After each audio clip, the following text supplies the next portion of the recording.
I've watched this pattern destroy relationships over and over again. She craves the spotlight, needs constant validation, wants more attention, more luxury, more proof that she matters. He retreats into his work, into his research, feeling like he's never enough because the world outside keeps moving the goalposts. The more she seeks, the more he withdraws. The more he withdraws, the more she demands. And here's what I've come to understand about karma. It's not punishment, it's a mirror. Attention without empathy breeds distance. Avoidance without honesty breeds resentment.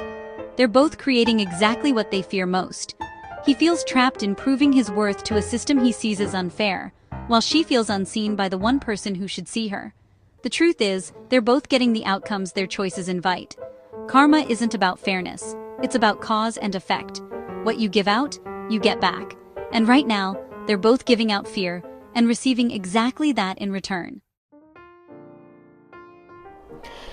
Good morning, hello everybody. So this is doctor Komal. So आपने just अभी देखा कि हमने एक video clip डाला है जिसमें कि हम देख पा रहे हैं कि एक कपल है और वो दोनों के अलग अलग डिमांड्स हैं और अलग अलग थॉट प्रोसेस हैं। जो वाइफ है, she is more demanding, what you can see in the video, like more attention from her husband और लग्जरी ज़्यादा डिमांड कर रही हैं। वो वैलिडेशन लोगों से सीख ज़्यादा करना चाहती हैं। वो अपने इम्पोर्टेंस को देख रही हैं कि मैं कहाँ इम्पोर्टेंट लग रही हूँ, मेरे लुक्स अच्छे हैं, मैं ये शॉपिंग कर लूँ, मैं वो घर पे ले आऊँ, ऐसा घर दिखना चाहिए, ऐसा होना चाहिए। उनका सारा फोकस उसमें जा रहा है बिकॉज उसका शुक्र बहुत ज़्यादा हाई है इस सिनेरियो में। और जो हस्बैंड है उनका गुरु बहुत ज़्यादा हाई है। क्योंकि इनके हस्बैंड का गुरु एक्टिवेटेड ज़्यादा है, तो इनके केस में ये he is trying very hard in his career. He is trying to keep up his good work and trying to get a promotion or trying to get more money in his life so that he can keep his wife happy, right? Keep his wife happy. तो इस case में हमें ये देखना है कि ये जो पैटर्न हो रहा है, इस पैटर्न को हम ब्रेक कैसे कर सकते हैं। ये पैटर्न जो साइकिल एक बना है, ये साइकिल ब्रेक कैसे हो सकता है।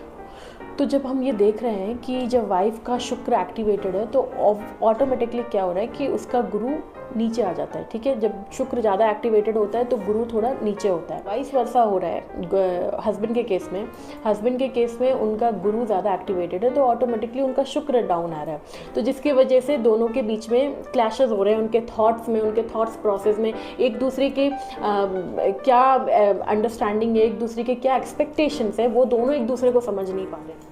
तो ये पैटर्न दिखा रहा है कि एक एमसीएमसी कॉन्स्टेंट बनाता है बिटवीन गुरु एंड शुक्र। तो ये आप सोच रहे होंगे कि ये पैटर्न तो यूजुअली सबके लाइफ में होता है। आई एम प्रीटी श्योर कि ऐसे बहुत लोगों के लाइफ में होता है। अगर आप इस एग्जाम्पल से खुद को रिलेट कर पा रहे हैं, अगर आपको भी लगता है कि आपके भी लाइफ में या आपके पार्टनर के साथ आपको ये प्रॉब्लम्स, ये दिक्कतें आ रही हैं कि वो आपको नहीं समझ पा रहे या आप उनको नहीं समझा पा रहे, या दोनों के ही अंडरस्टैंडिंग्स मैच नहीं हो रहे हैं, या दोनों के एक्सपेक्टेशंस मैच नहीं हो रहे एक दूसरे से, तो इस चीज़ का रेमेडी हम आपको दे सकते हैं। So please do WhatsApp on this number and get connected to us for remedies। और हम इस तरह के छोटे छोटे एग्जाम्पल्स एवरीडे के डे टू डे लाइफ के हम आपके पास लाते रहेंगे ताकि आप खुद को रिलेट कर सकें और आप इस पैटर्न को ब्रेक कर सकें। क्योंकि हमारा काम है अपने इस वीडियोस के थ्रू आपके और आपके फैमिलीज़ के साथ जो भी इश्यूज़ होते हैं या कहीं भी जो इश्यूज़ होते हैं वो हम एड्रेस करना चाहते हैं, हम रेमेडीज़ आपको देना चाहते हैं ताकि आप ये इन पैटर्न्स को समझ सकें अपने लाइफ में और आप एक रेमेडी को लें और आपके जो भी ऐसे साइकिल्स चले आ रहे हैं बहुत सालों से वो आसानी से ब्रेक हो जाए। तो thank you so much for watching this video. नमस्ते।